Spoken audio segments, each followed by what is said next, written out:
Today I'm talking to Erin Merchant, Senior IT Manager at Chime, formerly Robinhood, Envoy, and Pixar, about her IT journey, today's job market, and ways to quickly advance your career. I'm Marisa, and this is The It Factor. Let's explore pro tips that make lean IT teams unstoppable. Tell me a little bit about your career journey. My career journey is a similar story to a lot of people in IT, but it's definitely changing. I didn't intend to get into this profession at all, but I came from a background of problem solving and diplomacy. So this was a natural transition when it came my way. I decided that I also wanted to move into the tech industry as something that was higher intensity and a little bit more fast paced. And I wanted to get some new experiences for myself. What do you attribute to your success? I think my success is a different approach. I've never looked at IT as only needing the technology part to be the center of what we do. Most of my experience is in the IT support area, though I have also been an engineer myself and managed some of those individuals. I look at what we do as teaching people good critical thinking skills, autonomy, and a cleverness around things that are very embedded in our world right now. What are some challenges specific to IT when it comes to advancing one's career? Patience. Patience is one of those things, but I don't say it in terms of like being able to advance, but it is in terms of how you interact with the individuals around you. We get people at their worst, whether they want to be that way or not. They are frustrated, they are tired, they are at their wits' end, they are panicked. And what that means when you are thinking about what your career advancement looks like is one, you do have to have a little bit of a thick skin, have a little bit of therapy brain, and have a lot of empathy. The engineering components of being in IT can come through training, but some of the more intrinsic aspects of our work are things that I think people come naturally embedded with and then grow into that skill set. And having that, especially when you move further and further away from a customer, whether you are in management like myself or moving into what is considered a back-end role, makes a hell of a lot of a difference in how you engage with your overall IT practice. I think it's hugely important. If someone's looking for a new job in IT or security, what are some job description red flags that you would look out for? Too many things. That's a huge red flag. When you start to see job descriptions that list everything from frontline IT support, you're going to be doing tickets, you're going to be answering customer calls, basic triageable requests, all the way up to full-time engineering or management of Jamf or Rippling or, Kanji or any of the other MDM services around there. You have to ask yourself, what is the support system that I'm going to have around all of that? And is the expectation that I'm going to be managing all of this on my own? If you're running into a team of one situation, sure, that makes a lot of sense. But then in a lot of cases, I think companies are looking for people who have a really large litany of skills, but don't necessarily actually need them to focus on all of those things. And that can be such a detriment to somebody in different stages of their career. That's a huge thing I would look out for. But just know that that comes with a lot of load balancing and a lot of really stringent practice around how you say no and what your prioritization looks like, code, developing your own skills, taking classes, training. So this is definitely an industry and an area that has a very, very wide pay band, depending on what you're doing, depending on company capability. So if the pay doesn't meet your expectations, I wouldn't bother. What skills or tools do you think are the most underrated or undervalued? SaaS management. One, it puts IT administrators and IT departments into a position of being a business partner, and then you can focus on what the level of support that you need to give or what the use case and the use of that tool is and understanding its application. And so it basically gets you out of that stage really, really quickly. And even more so is just satisfying. The minute that you start integrating something with those tools, you start to see data, and that data is immediately impactful. So from just like an operational perspective, as the person who is always like building and rebuilding teams, I think having a really good understanding of what kind of meetings are valuable is very important. My team currently has 2, and I'm actually going to increase that to 4, which sounds crazy. But what that is it's building in dedicated time for my team to spend together on problem solving. And it's also dedicated to us being ready for everything that's happening on a week-to-week basis with the stand-up. I think that's huge. But what that really is just like adding in a really good box of standard practices that you have as either a senior or a leader that you can apply, that gives guardrails and not just fences to your team to operate.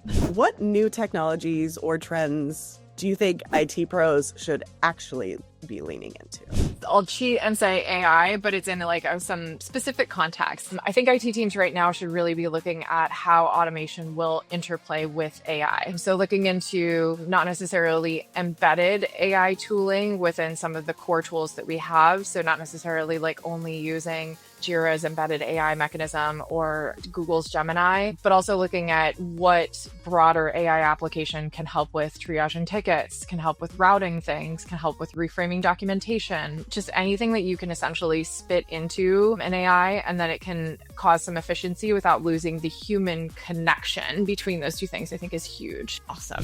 When do you think it's time to move on and get a new job? When you're so tired that everything makes you angry, that is usually a really good indicator. And one of the things I tell people is you don't want to get quite to that point. You want to get to right before that point, because by the time you get to the point where everything is frustrating, it also means that you're putting yourself at a disadvantage. So just from like, a check-in with yourself kind of perspective, the things I always ask myself is, am I applying skills that I care about, not just that I know how to use? Do I like my leadership? Do I trust my leadership? Do the things that my company are participating in or doing give me the ick? And is that seriously conflicting with my ethics and morals as a person who very much like participates in the capitalism as toil kind of version of society, right? Like I understand that this is a job that I have to do and I would like for that to be as interesting and engaging as possible. And so what kind of engagement and interest matches up with who I am as a person as best as I can makes a hell of a lot of difference in the way that I walk into work every day. What do you think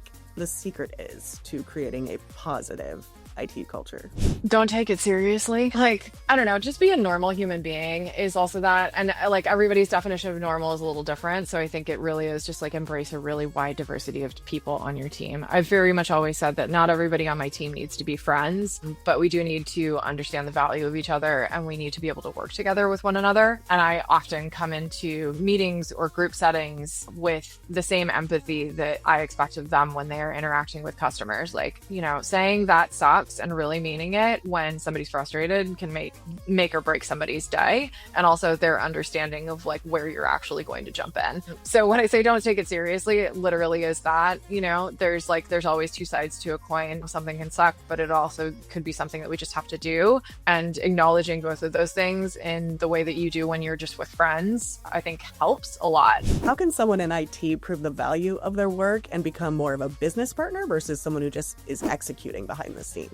I mean, I'll tout IT support as I think they do that every day. And it's just in a slightly different way. The people on my team know people at the company way better than I do at this point. So in that regard, like they really are stakeholders for people, because I have so many people on my team who are literally the switchboard for a ton of knowledge within Chime, which is really, really cool. So from that aspect, right, like there's a peer-to-peer partnership that happens there naturally. And that is always just like a hallmark of success for me. But, when it comes to like doing that at a larger scale, I think one is your organization has to trust that you are capable of that. And that is like such a big hill to climb when you don't know how to make that happen, or you don't know what the metrics are to get to that trust and understanding. But building on something I said earlier, really showing that you have a good handle on the data and the data management, and also that you are willing to create proactive solutions, even if those are things that may not be accepted by the business, is really, really valuable. And then additionally, that you ask a lot of questions and don't expect to own every single part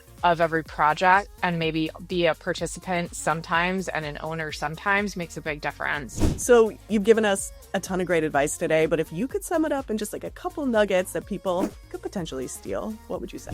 Don't come humble. Don't lose your flavor when you are working with customers, and ask for everything that you want, because the worst you can hear is no. I like to ask everybody this. I'm curious what your spiciest IT hot take is at the moment. I think my professional hot take is that sometimes the tool for the best tool for the job are the ones that are not your favorite. I've worked in so many places where the first thing that happens is somebody comes and rips out something that they don't like without previous evaluation. And I think that's a crazy, crazy process every single time. Sometimes you you just have to suck it up and use something you don't like. And sometimes that thing you don't like is literally like one of your core tools. So just deal with it. That's one of my major hot takes. I think one of my other hot takes is that as IT has evolved, places that I didn't expect them to really work in a reporting structure has changed. I actually think IT reporting into security is hugely advantageous, especially if you are treated as an equal, which our team is on the same level as our security team at Chime. And that